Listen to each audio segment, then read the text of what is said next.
Fábio, na semana passada, você divulgou que o governo do estado mantinha mais de 100 milhões em caixa para investir na saúde e não abria leitos. O governo divulgou que esses recursos não só estavam comprometidos com gastos realizados e criticou o governo que o senhor fez parte, porque chegou a manter mais recursos em caixas até do que o volume que você acusou a gestão atual.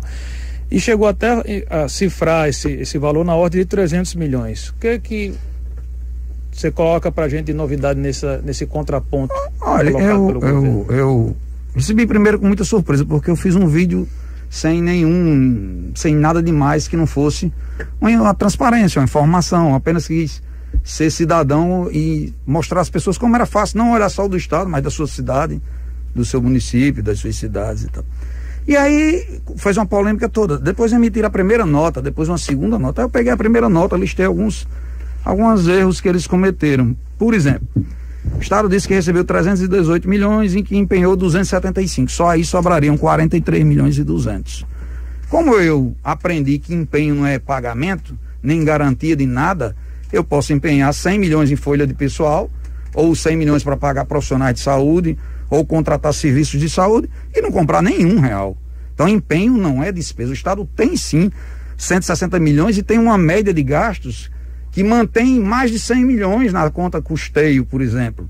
Ele gasta 38 milhões e mantém lá esses 100 guardadinho. E vem se mantendo há muito tempo. E o que me causa espanto é que nem fazer uma nota eles sabem, porque o estado não arrecadou, não recebeu do SUS 318, recebeu 498 milhões. Está aqui a informação do SUS. 498.028.653. Então, o que deve estar dizendo que está sobrando, que está faltando, é exatamente porque ele fez a conta só dos 318. Recebeu 498 milhões, não foi 318, 16, como ele falou. Por exemplo, aí fala que gastou com a Avante, que é uma ONG que toma conta do João Machado, que é um fundo de quintal que na época até investiguei ela, bati foto, entrei lá no Google Maps, fui lá na cidadezinha de Belo Horizonte, olha lá onde era ela lá, era uma lojazinha comercial. Uma lojazinha comercial dessa aqui que contratou e recebeu milhões de estado e 1.700.000 adiantado. Então eu não estou nem dizendo isso, eu nem entrei nessa esfera de criticar o tipo de gasto, a forma de que gastou, eu só falei que realmente tinha dinheiro gasto. E eu não sei porque entrou um exército não foram só notas, foram um exército de jagunços virtuais que meu celular quase enlouquece aqui de tanta parece que eu tinha cometido parece que eu tinha mandado para uma informação minha que fosse maldosa, desonesta. Eu não entendi aquilo. Tem tipo um gabinete do ódio lá também? Não era do ódio não, era um gabinete completamente esquizofrênico. Eram pessoas que não sabiam nem o que é que falava. Aí começou a gestão de Fábio Dantas. Eu nunca fui governador de estado. Eu assumi o estado durante 25 dias em 4 anos. Nos 25 dias, todos eles eu apresentei projetos que saneavam o Rio Grande do Norte. Aí começou a dizer, a gestão hoje tem uma nota do governo, até eu trouxe ela aqui, a nota aqui de sugere a nota técnica da nota técnica, control. Né? Nota técnica eivada de erros. O controlador não pode dar uma nota técnica sobre a Secretaria de Saúde, porque ele não é ordenador de saúde da Secretaria de Saúde. O controlador é um mero analisador de processo, para ver se o processo preenche os requisitos legais para continuar ou não o andamento dele. Mas quem executa é a ponta lá. Ele só vai lá olhar e tá ok, libera o empenho. Eu nunca vi o ordenador de despesa ser um controlador do Estado, nem muito menos ser o vice-governador. Então, se as pessoas me culpam, eu nunca fui para a rádio para dizer que Antenor é culpado disso ou daquilo, que o consórcio que não comprou 5 milhões de respiradores, a culpa é de Antenor. Para mim, os respiradores, o Estado disponibilizou 5 milhões de reais adiantado e até hoje ninguém foi preso porque gastou esse dinheiro. Ninguém sabe nem quem está sendo processado. Eu vou dizer que o culpado é A, B ou C? Não, quem tem que dizer isso é quem tem que apurar, né? Fábio, aí eu lhe pergunto, por que você acredita que o governo não estaria investindo os recursos na saúde, então? Porque o Estado negligenciou todo esse tempo essa pandemia. Veja que nós estamos na segunda fase, na segunda onda, como se diga. Segundo pico. Segundo pico grande, porque o primeiro pico houve aquela, mais ou menos nesse período agora, uma avalanche realmente de óbitos, não tão grande quanto agora, mas houve uma desinformação maior, todo mundo receoso. E aí, todo mundo recebeu muito dinheiro do governo federal. todas as cidades, os estados. O Brasil todo. O Brasil todo. E aí chega a calmaria que chegou. O pessoal dizia que ia morrer muita gente depois da eleição. Aí aglomerou muita gente na eleição. Depois da eleição, 15 dias depois, ninguém teve Covid. Ou teve em uma quantidade menor. Aí você chega, passa, vem novembro, fim do ano, não teve nada disso, passa o carnaval, agora o culpado foi o carnaval. E aí, que dê os leitos, onde estão a estrutura que deveria estar pronta, não só para a pandemia. Porque quando a pandemia passasse, nós iríamos continuar tendo as pessoas se mutilando nos hospitais por falta de tratamento, perdendo membros, morrendo, os hospitais sem estrutura, que a saúde do estado hoje é um caos. Se você olhar os hospitais regionais do Rio Grande do Norte, 90% dos hospitais regionais sequer tem um pronto-socorro. Então eu considero Mas eu lhe pergunto, historicamente isso não sempre foi assim há décadas? Sempre foi assim, é por isso que eu digo, tivemos um momento em que teve muito recurso, que poderia ter feito toda uma infraestrutura para evitar, não só a pandemia, agora que talvez, nós não podemos culpar o gestor que não pensou que fosse ter. Uhum. Não pensou que fosse ter. Vou dar um exemplo aqui, São José recebeu 6 milhões de Covid. Aplicou uma parte na doença, não ia gastar o dinheiro, criou a ideia de construir um centro Covid para 30 leitos, uma área que ia receber um tomógrafo que custava 1.200.000 e pouco, para 70 exames dia, e um laboratório. Claro que isso não ia ser usado na pandemia. Na época até a pandemia estava lá embaixo, mas ia ser usado agora. E aí pode ser usado assim que tiver concluído. E aí passou a pandemia, vai continuar. A saúde sempre precisou de leitos. O Rio Grande do Norte sempre precisou de leitos. Negligenciou todas as vezes que precisou de leitos. Nós temos um estado que tem 3 milhões de habitantes. Aí essa nota do governo, que é uma coisa, para mim, que mostra exatamente o descaso, diz que o estado gastou 15 milhões de reais de recurso próprio na pandemia. 15 milhões de reais dividido por 12 meses, o ouvinte que está me ouvindo, dá 1.200.000 e pouco por mês. Se você dividir por 167 municípios, dá 7.000 reais por mês. Eu quero saber onde é que se combate pandemia com 7.000 reais mês. Era essa ação. O que hoje o Estado tem de ação é armazenar um medicamento e mandar para os municípios. Essa ação, nem essa ação, existe uma transparência que a população hoje mesmo está toda sem entender porque que a Paraíba está com 70 anos, 60, o outro está com 69, e nós estamos aqui. O Estado é incompetente em fazer um armazenamento de medicação. Você avalia o resto que tem. Então hoje, se você olhar, e eu não estou falando só de UTI não, filho, eu estou falando da saúde em geral.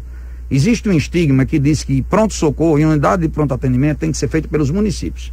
Se criou essa lógica no Rio Grande do Norte, parte dela pelos governos que negligenciavam o pronto atendimento, e parte dela exigência do Ministério Público que os municípios custeassem isso aí. Como é que eu posso pressupor que existe um hospital em João Câmara, ou existe um hospital em São Paulo Potengi ou em São José do Pibu, que tem que existir, mas não pode ter uma porta de entrada para um paciente que chega pedindo e clamando pela vida? Isso não existe. O Ceará tem os hospitais de referência, mas todos eles têm um pronto atendimento. Bom ou ruim, pactuado ou não com os municípios, eles têm que existir. Fábio, e isso nunca existiu. É importante aqui a participação dos ouvintes no YouTube, a gente respeita e estimula muito eles aqui, certo? Então aqui tem um fervilhão aqui de gente perguntando o seguinte: essa sua leitura, essa sua análise da questão da saúde do Estado, como ela foi praticada na época que você era vice da gestão de Robson? Muitos perguntam. Olha, deixa eu dizer, eu nunca fui gestor e nem nunca indiquei nenhum secretário adjunto na gestão de Robson. Eu nunca exerci um mandato que não fosse o de deputado estadual, porque o vice-governador não é mandato, é uma expectativa de mandato. Então essa pergunta é muito boa para ele dizer, porque é o seguinte: na gestão de Robson, por exemplo, eu fiz parte da transição. Quem estava na transição comigo era esse Aldemir, que é secretário de planejamento aqui. Ele e 16 sindicatos comandaram parte da transição, dizendo que o governo não podia fazer reformas. E eu elaborei 54 itens. E um dia fui expulso das reuniões, porque eles não aceitavam que fossem feitas as reformas. Um deles, esse indivíduo chamado Aldemir, esse secretário de planejamento, um homem que eu considero até inteligente, mas ele dizia que tem que capitalizar o Rio Grande do Norte com empréstimos. E eu disse: como é que eu vou fazer empréstimo? Para fazer investimento. E o Robson chegou um dia de dizer que eu estava ansioso e que não poderia pensar aquilo ali antes de tomar posse. Eu digo: então, governe com o PT e com os 13 secretarias que eles vão indicar e você vai ver o que é que vai acontecer. Está aí o resultado que houve. Eu nunca deixei de criticar o governo e nem nas ações de saúde, até porque eu já fui secretário de saúde. E na cidade em que eu fui secretário de saúde, existiam 27 médicos quando eu assumi. Quando eu deixei com 107 médicos. Então, eu conheci um pouco da saúde. A primeira cidade do Rio Grande do Norte que colocou 100% de PSF foi a cidade do qual eu era secretário. Então, criamos uma infraestrutura para média e média complexidade que nenhuma cidade tinha. Hoje, São José é um exemplo em saúde pública básica e média. Então, eu cansei de dizer e disse mais. Para haver uma produção melhor nos hospitais, para evitar que o paciente chegue sofrendo nos hospitais, existe uma fórmula muito simples de ser feita. Disse na época que eu era deputado e disse na época que eu era vice-governador. Mas era voz ouvida. É muito simples. Como é que a pessoa é atendida nos planos de saúde? Ele vai para o médico atende, passa um procedimento e o plano de saúde é remunerado como? Por atendimento e por procedimento. É muito simples. Quer diminuir as filas dos hospitais? Bote os profissionais para receber por atendimento. Por produção. Por produção. Aí você vai ver no outro dia tá cheio. Agora, produção, meritocracia e produtividade, vou dizer uma coisa, é palavra imoral para quem gosta de trabalhar. Vice-governador. Imoral para quem não gosta de trabalhar. Para quem não gosta de trabalhar, desculpa. Você disse imoral para quem gosta de trabalhar. Chega doeu. Não, para quem não gosta. Eu gosto de produção. Ex-vice-governador Fábio Dantas, voltando rapidinho à questão da polêmica aí com os números aí com o secretário Ademir Freire, ele disse aí, como relembrou o Felinto, que na época do governo de Robson tinha lá 300 milhões e nos chegou outros governos, a ter 300 milhões. Os outros governos também teriam esse recurso. Não, ele não disse que era o governo Robson, ele disse que era o governo Fábio. O governo. A maldade é essa. Mas a minha pergunta era o seguinte: é comum realmente ter dinheiro nessa conta e não ser usado, ou servir ali de caixa? Qualquer governo que tem dinheiro em conta, ou ele fez um fluxo grande e tem uma reserva para trabalhar bem o que tem e deixar reserva, ou ele tem reserva porque não soube gerir, não teve eficiência. Teve um mês que o governo Robson tinha 360 milhões mesmo. Foi um mês que o Fábio Faria mandou uma emenda para cá. Eu me lembro bem disso. E foi exatamente para pagar folhas de pagamento de profissionais das áreas de saúde que estava atrasada. E ele teve isso aí. O ano passado, o governo federal mandou, além dos 498 milhões, 887 milhões para o governo do estado para custeio livre. Dinheiro livre para dinheiro não da saúde. Dinheiro livre. Para pagar a conta que quiser. Se eles não souberam gastar esse dinheiro, esse caso aí é para compensação de queda de receitas. Queda de receita. É a AFIE, Apoio Financeiro dos Estados em 2020. 887 milhões. Dinheiro extra que entrou. Que se o Estado tivesse preparado, esse dinheiro era extra que serviu para outra coisa. Não preparou, o dinheiro só serviu para complementar a folha. Fábio, na sua opinião, falta dinheiro para a saúde pública? Dinheiro para a saúde sempre vai faltar. Sempre será insuficiente. Sempre será insuficiente. Principalmente quando você mostra resolutividade. Eu aprendi que quando você abre, por exemplo, cirurgia eletiva, hoje você tem 10 cilindros, no próximo mês você vai ter 10 mil. Você tem uma fila aqui segregada de 10 mil pessoas para fazer cirurgia eletiva. Então, a saúde sempre vai ser deficitária. O pior é ela ser deficitária, não oferecer serviços e ter o guarda-roupa de um caixa de mais de 100 milhões. Todo mundo sabe que para sair dessa pandemia é a vacina, mas até lá vamos precisar de leito. Como é que vai juntar esforço para ter leito a curto prazo? Olha, o leito, inclusive o governo federal, há 2 semanas atrás, anunciou que fazia o custeio de parte do leito, como sempre anunciou. Abra seus leitos que o Estado vai dar. As prefeituras no Rio Grande do Norte fizeram um milagre nessa pandemia, porque só elas abriram leitos. Foi a prefeitura de Natal, a de Mossoró, a de Parnamirim. A maioria dos leitos que existem hoje, tanto os clínicos quanto 90% foi feito pelos municípios. E como sair de um problema desse? Primeiro, nós não vamos sair tão fácil. Falar que a pandemia acaba amanhã aqui, criando leito de UTI vai resolver, não vai sair fácil. Até porque a gente tem um exemplo que pode começar de novo. O mundo inteiro sinaliza que não dá para desafiar. Nós precisamos ter um plano de ação de combate e convivência com a Covid. Não vai viver o quê? Vai viver fechando o comércio, punindo a sociedade, porque eu acho que eu comum da ideia que 90% das pessoas são boas e têm cuidados. E 10% talvez não tenha cuidado. Agora você pode punir o cidadão que entra num ônibus superlotado, precisando do transporte para chegar para trabalhar e para voltar para casa dele. Você pode punir esse cidadão porque ele entrou num ônibus superlotado? O maior propagador da pandemia são os transportes de massa. Nunca vão deixar de ser. Fábio, qual seria a sua solução nesse cenário hoje para o governo gerir melhor a crise da Covid? E aprender a conviver com o vírus aí. O plano tem que ser geral. Se é o Rio Grande do Norte que tem que fazer, tem que ser todas as cidades. Se a gente precisa fazer, porque o vírus da AIDS entrou no mundo nos anos 80, ninguém sabia como, aí não ia dar nada, ia deixar morrer porque não ia ter remédio. Tem que ter profilaxia para baixar a carga viral. Eu não sou médico, mas tem que ter. Se o médico indicar, como o Filhinho disse, o remédio, tem que aceitar e não tem que criticar, não. Se tem que tomar vitamina, tem que tomar vitamina. Se precisa chegar nas casas, por exemplo, os agentes comunitários de saúde, eles são fundamentais nas cidades. Natal não, nem tanto que é uma capital. Mas na cidade do interior é fortíssimo. No interior, eles vão coordenar determinante. A ordenação do comércio, da indústria, o funcionamento das ruas. Vai ser eles com o apoio da polícia, vão ser eles com o apoio da polícia. Os agentes comunitários de saúde, eles estão relegados no segundo plano. Em algumas cidades é que tem uma ação, mas a ação não pode ser só numa cidade. Tem que ser em todas ao mesmo tempo. Na época que foi feita uma apologia muito grande da profilaxia em Natal, foi feito praticamente em Natal. Se tivesse sido feito em todo o estado, certamente a carga viral.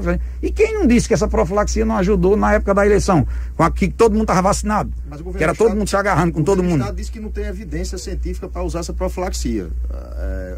Eles estão Se for esperar pela evidência científica, não vai ter nem a da vacina. Porque a vacina ainda não teve tempo para dizer, ei, estamos beleza, vai dar tudo certo. Mas evoluiu no raciocínio que você está falando aqui, uma frente unificada. Uma frente unificada, com um plano que contenha mobilidade. Profilático, uma estratégia profilática. Uma estratégia de mobilidade, uma estratégia de doação nas ruas, os agentes de saúde de máscara para a população mais pobre, porque eu vejo muita gente usando máscara de pano e ela fica úmida, ele entra no transporte em massa com ela, de úmido não recebe. O transporte em massa reclama porque na hora que não está no horário de pico ele tem prejuízo, porque ele está com pouco passageiro no momento que não está no pico, e no pico ele está cheio, ele tem que andar lotado. Então o Estado, infelizmente, vai ter que usar parcela dos seus recursos para ajudar as empresas de transporte a minimizar o número de passageiros, porque não dá para eu sentar na mesma cadeira de lado de uma pessoa que eu não conheço, tem que ter ou minha família e não pode ter ninguém em pé. E isso a empresa não vai conseguir bancar. E ela vai precisar de um subsídio. Eu calculei que esse subsídio, alguém da STTU nos passou, que era algo em torno de 7 milhões mês. Isso é muito pouco para quem quer parar o comércio. Por exemplo, ao invés de parar o comércio... O dano, custo efetivo é muito maior do que esses 7 milhões, no caso de chegar junto ao segmento. Por exemplo, parou todo o comércio. É barato essa conta, muito barato. O comitê científico diz, vamos parar tudo, lockdown, beleza. Qual é o resultado? De onde ele chegou esse estudo para saber que o comércio de Venha Ver, por exemplo, ou o cidadãozinho que vende cachorro quente lá na praia com uma ventilação enorme, que aquilo ali contaminou, ou que uma empresa que segue os protocolos, ou que o supermercado, que é serviço essencial, que não pode parar. Mas quem é que me diz que o supermercado não está contaminando mais do que Dona Maria, que tem uma bodega lá em São José do Pibu, por exemplo? Quem garante? O comitê não tem certeza de nada, nós não temos certeza de nada, a ciência não sabe de nada, não está acertando em quase nada nesse período. Então eu acho que podíamos aproveitar e otimizar a ordenação do comércio e da indústria, que era muito mais prudente, ordenar, rapaz, não está cumprindo, bota fiscal, vamos botar o povo na rua, e ordenar o principal veículo, que é o veículo de massa. Transporte Agora, de massa. como é que eu vou tirar o transporte de massa das ruas se o povo não tem como se locomover? Eu tenho que ordenar ele. Por exemplo, São Paulo fez isso, o prefeito de São Paulo, antes da eleição, ou durante um período, ele fez isso, o prefeito de São Paulo. Ele botou setores com horários diferenciados. Descasou alguns setores para diminuir as concentrações em determinadas faixas horárias. Porque a gente vê, por exemplo, a pipa com 2.000 pessoas numa rua, choca, aquilo é chocante. Ver famílias bebendo junta, e aquilo é chocante. Mas aquilo, do ponto de vista prático, não dá 10 minutos do transporte de massa funcionando em Natal, não. É verdade. Embora que choque muito, não dá 10 minutos. E aí ninguém pode se chocar porque não tem o que ser feito. Fábio Dantas, o ano passado o governo do estado teve queda de arrecadação, que teve um impacto, principalmente de abril até junho, que realmente atrapalhou muito a gestão do estado, só que houve a recomposição do governo federal. Então isso, depois, no fluxo de caixas, foi equilibrado. Até agora a gente não tem nenhuma expectativa de recomposição. E pelo que se está vendo com as empresas fechadas, essa queda deve começar a acontecer agora em março, abril e daí por diante. O que esperar do que a gente pode ter no governo do estado com essa queda de arrecadação? Olha, no ano de 2020 não foi só a queda da arrecadação, não. A queda da arrecadação provocou o maior volume de liberação de dinheiro para estados e municípios que a vida já mostrou no país. Nunca se recebeu tanto dinheiro quanto em 2020. E aqui no Estado Civil, parte dele para pagar exatamente os servidores em dezembro. Janeiro e fevereiro desse ano, e março até agora, até o dia 20 agora de março, os números são atípicos. Nunca se arrecada tanto. Então, janeiro e fevereiro foi muito dinheiro para as prefeituras. Infelizmente, parte dessas prefeituras recebem prefeitos em primeiro mandato, que acham que aquilo vai ser ad perpétuo, né? Que vai ficar até o fim do ano desse jeito. Não vai ser. Se acostumam com que não deveriam se acostumar. Se orientou a não usarem o dinheiro da seguinte forma, porque havia um excesso de arrecadação e continua com excesso de arrecadação. Então, eu acho que no momento que houver uma queda que começa a justificar uma ajuda a esses municípios e ao Estado, eu acho que é um momento de se discutir isso. Mas até o momento não houve o menor, até porque 90% do crescimento da receita do Rio Grande do Norte foram 2 itens, energia e combustível, e essas não baixaram não, muito pelo contrário, subiram. Como o combustível subiu o preço, subiu a arrecadação tributária do Estado, porque os maiores índices de arrecadação do Estado são maior fonte de CMS, as maiores fontes de arrecadação de CMS. São esses dois, e parte disso aí vai continuar subindo, só que com a atividade econômica caindo, certamente o povo vai abastecer menos e aí vai ter alguma consequência. Mas em compensação o Estado não está tendo despesa com quase nada, não tem serviço básico funcionando. Fábio, você está no órgão de gestão da FEMURNE, que assessora, representa os municípios, as prefeituras. Dentro do diálogo com esses prefeitos e futuramente agora que vai ter uma nova rodada de negociação, espera-se com o governo do Estado, qual é a estratégia de atuação para essas prefeituras pós esse dia 2 de abril, com o fim desse decreto? Olha, a FEMURNE está elaborando um plano, exatamente o que eu acabei de falar, um plano que o Estado deveria ter feito, que é um plano dos municípios potiguares de combate e convivência com a Covid. Dentre eles tem a parte econômica, sim, tem esse viés aí.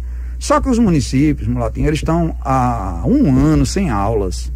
O maior gasto de orçamento de municípios é exatamente com a educação. 90% dos municípios tiveram dificuldade de fechar os 25% da educação, porque não tinha o que fazer com a educação. São os maiores salários, são as maiores despesas, estão exatamente na educação. Certamente, se a situação se agravar, vão ter dificuldade para quem não fez reserva, né? Tem alguns municípios que a gente sabe que já fez reserva, que tem dinheiro em caixa, que está exatamente se preparando para um momento mais difícil. Mas no momento que a atividade econômica ela tiver uma melhora, assim, pelo menos mínima, a recomposição é muito rápida, porque as pessoas estão há muito tempo retraídas, e algumas delas que têm alguma condição financeira melhor querem consumir, e o consumo é quem faz a economia. 83% da arrecadação do Rio Grande do Norte de qualquer cidade do mundo é derivada do consumo. Pressupõe-se de quanto mais pessoas nós temos, mais consumidores nós vamos ter. Mas mais direto, a FEMURNE trabalha com a expectativa da prorrogação do decreto aí posto, ou trabalha, ou vai Sim, foi essa a pergunta? Não tinha entendido. Não, a FEMURNE ela abriu mão, porque no momento agora, dos 15 dias, os municípios não tinham que ser feito. Não tinha que ser feito. A FEMURNE trabalha no sentido de retomada da economia. Sim, com certeza, até porque não tinha que ser feito, porque não tinha leite de UTI. 540 pessoas morreram no Rio Grande do Norte por falta de UTI. 180 teriam vivido se não tivessem, teriam sobrevivido se tivessem UTI, são 30% pelo menos, daquelas graves, né? Dá tempo ainda? Temos 3 minutos aí, eu queria... Pergunta importante aqui vamos, pergunta. Ano que vem é ano eleitoral, o Fábio Dantas é candidato? Não, é candidato a governador, a senador, a deputado? Eu não sou candidato a nada. Você é filiado a qual partido político, Fábio? Eu sou filiado ao Solidariedade. Solidariedade. Na última eleição eu votei inclusive em Breno Queiroga, mesmo não sendo do Solidariedade, para o primeiro turno, e votei em Carlos Eduardo no segundo turno. Não votei em Fátima. Fábio, gostaria de agradecer sua presença aqui conosco. Microfones são seus para a sua despedida, com o nosso agradecimento, como eu coloquei. Eu que agradeço, assim, e peço, e pedir muito que a gente vive um país, no século XXI, um país em que as pessoas têm bom senso. Acho que a maioria das pessoas nem são direita nem esquerda, eu pelo menos não me posto dessa seguinte maneira. Acho que a gente precisa, no Estado, de união das pessoas. Todas as pessoas, no país todo. No Estado, no país. Todas as pessoas são especiais. Nós precisamos dar às pessoas as informações, que é o básico, é o mínimo, mas também precisamos que quem governa o nosso Rio Grande do Norte esqueça a cor partidária, esqueça a briga como não pode isso, não pode aquilo. A gente pode tudo, a gente está numa guerra todas as armas se usam. A arma principal de uma guerra, que eu acho que deve ser, é o instinto de sobrevivência. Então ninguém quer morrer. Eu não quero ter perda de pessoas 90% das pessoas que perderam um ente familiar não conseguem nem raciocinar como chegou a esse ponto, porque foi tão rápido ou foi tão sofrido, enfim. É dramático. Eu acho que não é momento de lidar com o sofrimento das pessoas, mas é momento de botar um pouco de reflexão e pensar que sem decisões rápidas nós não vamos mudar nunca o nosso país. E não estou dizendo, né, decisão, não, mas a democracia e o respeito às pessoas. Eu fui deputado, Filinto, de um único mandato e de oposição. Eu jamais critiquei na Assembleia sem apresentar uma solução. Eu não entendo que, por exemplo, na época que eu assumi o governo, 5 dias e mandei propostas para a Assembleia Legislativa, as pessoas que hoje governam no Rio Grande do Norte tocaram fogo na Assembleia para não deixar as pessoas entrarem e debaterem. Então, eu, quando fiz uma crítica, não fiz nenhuma crítica, quando eu postei uma informação, eu pensei que eu estava postando ali uma informação democrática. E a retaliação que eu levei foi muito violenta. Então, eu queria agradecer a 98 o espaço, principalmente por ser essa voz que leva exatamente a discussão das ruas à casa das pessoas de uma forma muito ampla. Então, parabenizar vocês e agradecer e dizer que graças a Deus, o mais importante de tudo é que todos nós consigamos sobreviver a essa pandemia.